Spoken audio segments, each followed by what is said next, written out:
CEO's paralyzed daughter sat alone at her graduation until a single dad walked over. The grand auditorium of Riverside University buzzed with cheers, flashing cameras, and the sound of proud families clapping as graduates crossed the stage one by one. For most, it was a day filled with laughter, celebration, and togetherness. But in a quiet corner by the large glass windows, a young woman sat alone, her wheelchair still, her graduation cap slightly tilted. Her name was Alexandra Sinclair, and at just 22 she had achieved something remarkable, graduating summa cum laude in business administration. Yet her green eyes, rimmed with tears, didn't reflect the joy of accomplishment. They reflected isolation. With her hands tightly folded in her lap, Alexandra stared out at the sunny campus, wishing her father had been there. But once again, work had taken priority. "Dad, why is that lady sitting all alone?" asked 8-year-old Tommy, tugging on his father's hand. His messy brown hair bounced as he pointed toward Alexandra. Marcus, his father, followed his son's gaze. Something inside him ached at the sight of her loneliness. The program in her lap was crumpled, a silent sign of how tightly she had been holding onto it. "Maybe her family got lost in the crowd," Marcus replied softly, though his gut told him it was something deeper. Tommy frowned. His young heart, so quick to notice others' pain, couldn't ignore it. "Can we go talk to her? She looks really sad." Marcus hesitated. They had come only to celebrate his friend Roberto's graduation. Still, he remembered his own lonely moments, the times he wished someone had reached out to him. Finally, he nodded. "Okay, buddy, but just to say congratulations. If she wants privacy, we'll respect that." Together they walked over. Alexandra noticed them approaching and quickly wiped at her cheeks. Her name tag confirmed her identity. Alexandra Sinclair, summa cum laude. "Hi," Tommy said cheerfully. "I'm Tommy, and this is my dad, Marcus. We just wanted to say congratulations." Alexandra blinked in surprise. It was clear that kindness from strangers wasn't something she was used to. Her lips trembled before she whispered, "Thank you." Marcus crouched slightly so he wasn't towering over her. "I hope we're not intruding. My son has a gift for noticing when someone might need a friend." Something flickered in Alexandra's expression, surprise mixed with a faint trace of hope. "No, it's fine. Thank you for stopping by." Tommy grinned, speaking with the blunt honesty of a child. "My dad says graduation is super important. You must be really smart." Marcus chuckled and gave his son a gentle warning glance. But instead of being offended, Alexandra let out a soft laugh, the first sign of warmth since they'd seen her. "I suppose I must be," she said. Her fingers brushed the armrest of her wheelchair, her voice betraying both pride and pain. As they spoke, Marcus couldn't help but notice that no one else had approached Alexandra. No family, no friends. She truly was alone. "Are you waiting for someone?" Tommy asked innocently.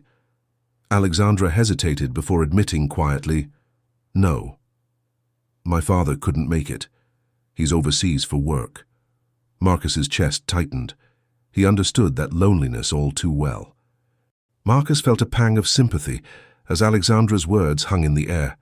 He knew what it was like to face important moments without the people who should have been there. For years, he had wished his late wife, Clara, could see their son grow up. "Well then," Marcus said gently, "every graduate deserves a memory of this day. Would you like me to take a photo for you?" Alexandra blinked in surprise. "Oh, you don't have to." "Dad's really good at photos," Tommy chimed in eagerly. "He takes lots of me because my mom can't." The boy's words landed heavily. Clara had passed away during childbirth, something Tommy spoke about without the sorrow that Marcus still carried. For Alexandra, however, that small detail sparked an understanding. She gave a faint, grateful smile. "Actually, I'd like that very much." Marcus pulled out his old smartphone, moving around until he found the best angle and light. Alexandra adjusted her cap and straightened in her chair. For the first time that day, a real smile spread across her face. When Marcus showed her the photos, she was stunned. "These are wonderful." "Would you like me to send them to you?" Marcus asked. She nodded, giving him her number. It felt like a small but significant bridge between two strangers. Tommy, ever curious, noticed the program in Alexandra's lap. "What do all these words mean?" he asked, pointing to the honors listed beneath her name. Marcus glanced at it and read aloud. "It means she was one of the very best students in her entire class, summa cum laude. That's a huge achievement, Alexandra. You should be proud." Her composure cracked for a moment. "I am," she whispered, her voice trembling with emotion. Without hesitation, Tommy wrapped his small arms around her shoulders. "You're really brave, and really cool." Tears welled in Alexandra's eyes as she returned the hug. It wasn't sadness this time. It was gratitude, relief, and the rare comfort of being seen. As families began leaving, Marcus knew it was time to head home. Yet the thought of leaving Alexandra alone again gnawed at him. "I know this might sound strange," he said cautiously, "but would you like to join us for ice cream? There's a little shop nearby." Alexandra hesitated, clearly wrestling with the instinct to stay guarded. Before she could answer, Tommy leaned forward with shining eyes. "Please, Dad almost never buys ice cream, but today's special." Marcus flushed at his son's honesty, but Alexandra's lips curved into a real smile. "In that case," she said softly, "I'd love to. And this time, ice cream is on me." The small shop they visited wasn't fancy, just mismatched chairs, fading family photos on the walls, and the sweet scent of waffle cones in the air. But somehow it felt warmer than the grand university hall. Alexandra relaxed in the cozy atmosphere, and Marcus found himself enjoying her company more than he expected. "So, why business school?" Marcus asked between bites of ice cream. Alexandra stirred her spoon thoughtfully. "Because I want to understand how companies work, how they make decisions, and how they treat people. I believe business can do better, especially for people like me." She glanced at her wheelchair, then back at him. "I want to help make workplaces more inclusive." Marcus listened, sensing the passion behind her words. "That sounds like it could change lives." "I hope so," she replied softly. "I want people to be seen for who they are, not just what's visible." Tommy, with chocolate ice cream coating his lip, chimed in. "Dad says people are like books. You can't tell their story just by looking at the cover." Both adults laughed, and for the first time all day, Alexandra looked at ease. The conversation at the ice cream shop flowed easily, as if the three of them had known each other far longer than a single afternoon. Alexandra listened to Tommy's animated stories about his school projects, his Lego towers, and the way he wanted to be a scientist and a superhero when he grew up. Marcus watched her laugh, really laugh, and noticed how the heaviness she carried seemed to lighten in the boy's presence. Over the next few weeks, their connection didn't fade, it grew. Text messages turned into evening phone calls. Marcus shared pictures of Tommy's drawings and the simple routines of their life. Alexandra, in turn, sent photos of her apartment near campus, updates about her job search, and little reflections about the world that revealed her thoughtful nature. Through these conversations, Marcus learned about her past. Her mother had died shortly after giving birth, and her father, a powerful CEO, had been too busy traveling to be present. Raised mostly by nannies, Alexandra had grown used to being invisible. That changed during her sophomore year of college, when a skiing accident left her paralyzed. "My father flew in for a day," she told Marcus one night, "just long enough to make sure the bills were covered. Then he left again. I don't think he knew how to handle me after that." Marcus's chest tightened with anger on her behalf. "That must have been lonely." "It was," Alexandra admitted, "but it also forced me to grow stronger. I couldn't hide anymore. I had to speak up, to demand space in a world that wasn't built for me." She spoke with such honesty that Marcus felt safe enough to share his own scars. He told her about dropping out of school to support his family, about meeting Clara at the factory, and about the grief of losing her during childbirth. "Some days, I felt like I'd failed her," he confessed quietly. "You didn't fail her," Alexandra said firmly.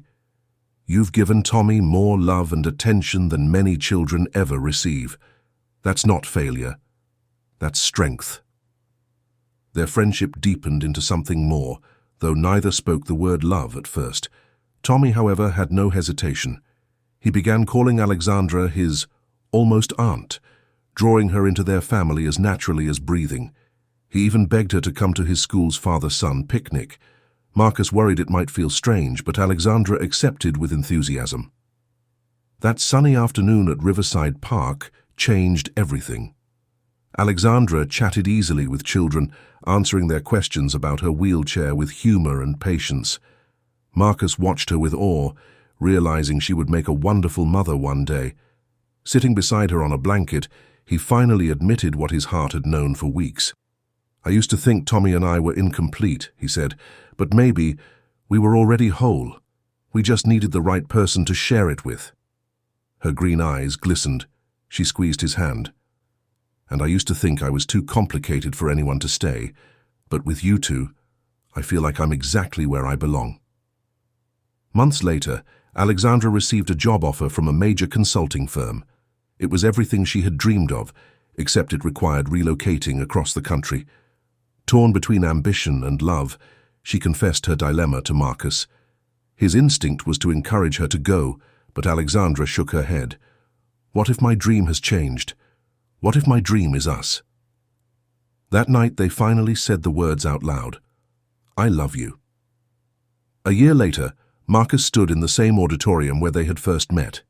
This time, he was the one in cap and gown, having completed his GED and an associate's degree with Alexandra's support. In the front row, Tommy cheered at the top of his lungs, while Alexandra, now wearing an engagement ring, wiped away happy tears. As they posed for photos together, Marcus realized that what began as a simple act of kindness, a boy's decision to reach out to a lonely stranger, had turned into the beginning of a family. Sometimes love doesn't arrive in grand gestures or perfect timing. Sometimes it begins quietly, with the courage to notice someone sitting alone, and the choice to sit beside them. If you enjoyed this story, don't forget to give it a thumbs up and hit that subscribe button for more emotional, dramatic, and unexpected tales. And let us know in the comments, where in the world are you watching from? We love hearing from all of you. Until next time, stay kind, stay curious, and keep watching.